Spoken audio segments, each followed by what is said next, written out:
আগের মিনি ব্লগে তোমরা দেখে নিয়েছিলে আমি অন্বেষাদের বাড়ি চলে এসেছিলাম এবং দুপুরবেলায় আমার খাওয়া দাওয়া কমপ্লিট করে নিয়েছিলাম। খেয়ে দিয়ে আমি শুয়েছিলাম, জাস্ট অন্বেষা এলো এবং এসে স্নান টান করে এখনো ও ড্রায়ার দিয়ে চুল শুকোচ্ছে। আমি তো শুয়েছিলাম, এসে আমাকে বলল যে তাড়াতাড়ি করে রেডি হ, আমরা ঠাকুর আনতে যাব আর বেরো তাড়াতাড়ি করে। আমি তো শাড়ি পরতে পারি না, তাই ও আমাকে ঝটপট করে শাড়িটা পরিয়ে দিল। আমি ঝটপট করে আমার জুয়েলারিগুলো পরে নিলাম এবং আমি ঝটপট করে রেডি হলাম। ও বলল যে আমি তো মেকআপ করতে পারি না, তুই আমাকে একটু মেকআপ করে দে, বলতে আমিও কিন্তু ওকে একটু মেকআপ করে দিয়েছি। প্রথমে টোনার, তারপরে সিরাম, তারপর ময়শ্চারাইজার, তারপর দেন ফাউন্ডেশন।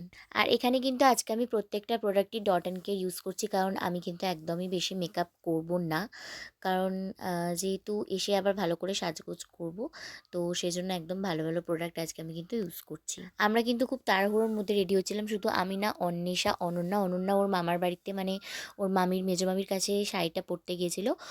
যেহেতু আমরা আজকে আটপৌরো করে শাড়ি পরবো, সেই জন্য অন্বেষা আমাকে সুন্দর করে আটপৌরো করে শাড়ি পরে দিয়েছে, আর ও কিন্তু আজকে আটপৌরো করে শাড়ি পরে নিয়েছে। এখন আমি ইউজ করে নিচ্ছি ডট অ্যান্ড কের এই ওয়াটারমেলন ফেস ময়শ্চারাইজিং জেলটা। যেহেতু বিকাল হয়ে গেছে আর আমাদের কিন্তু প্ল্যান হয়েছে বিকালবেলায় ঠাকুর আনতে যাওয়ার। মেকআপ করবো না বলেছি, বাট হালকা একটু ফাউন্ডেশন লাগাতে হবে, কারণ আমার মুখটা খুবই টায়ার্ড লাগছিল, যেন মনে হচ্ছিল অসুস্থ টাইপের। ওর কাছে সিরামটা শেষ হয়ে গিয়েছিল বলে ওকে আমি আমার সিরামটাই মাখিয়ে দিয়েছিলাম, যাতে ওর মুখটা একটু গ্লো করে। তারপর আমি একটু ফাউন্ডেশন, কনসিলার এই সমস্ত কিছু মেখে নিলাম হালকা হালকা করে, একদমই লোয়েস্ট মেকআপ রেখেছি।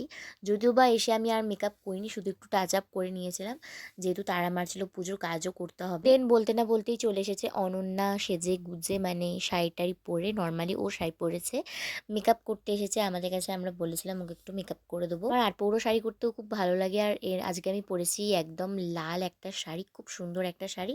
তো দেন আমরা সেজে গুজে অলমোস্ট বাইরে চলে এসেছি, আর বাইরে এসে দেখি দুটো টোটো বুক করেছে। হেয়ারটাকে ওপেন করেছি আর আমরা কিন্তু টোটোতে অলমোস্ট উঠে পড়েছি। একটা টোটোতে আমি, অনন্যা, অন্বেষা, অন্বেষার মাসির ছেলে, আর হচ্ছে পাপড়ি। পাপড়ি অন্বেষাদের পাশের বাড়ির একজন। তারপর কিন্তু ঢাকঢোল পেটাতে পেটাতে, মানে আনন্দ করতে করতে আমরা সবাই টোটোতে করে কিন্তু ঠাকুর আনতে চলে যাচ্ছি। আর এতটাই গরম লাগছিল, আমি ক্লিপ দিয়ে চুলটাকে একদম খোপা করে নিয়েছি। আর অন্বেষা ওপেন হেয়ার রেখেছিল, ওরও খুব কষ্ট হচ্ছিল, কারণ ও প্রচুর পরিমাণে সেজেছিল। তো তারপর ফাইনালি কিন্তু আমরা অলমোস্ট এখানে চলে এসেছি, আর এখানে কিন্তু সবাই মিলে ঠাকুরটাকে তুলছে, মানে নামাচ্ছে আর কি, মানে ভ্যানেতে আর কি তুলছে। অনেসা সব মামারাও গিয়েছিল, আর একটা ভ্যান বুক করা হয়েছিল যাতে সবাই মিলে যেতে পারি। ঠাকুর তোলা ডান, আমরাও আবার টোটোতে উঠে পড়েছি। আর এবারে না আমি সামনে বসেছি, পেছনে অন্বেষার সব কিছু মামারাও, মানে যারা ভ্যানে করে এসেছিলো তারা এখন টোটোতে করে যাবে।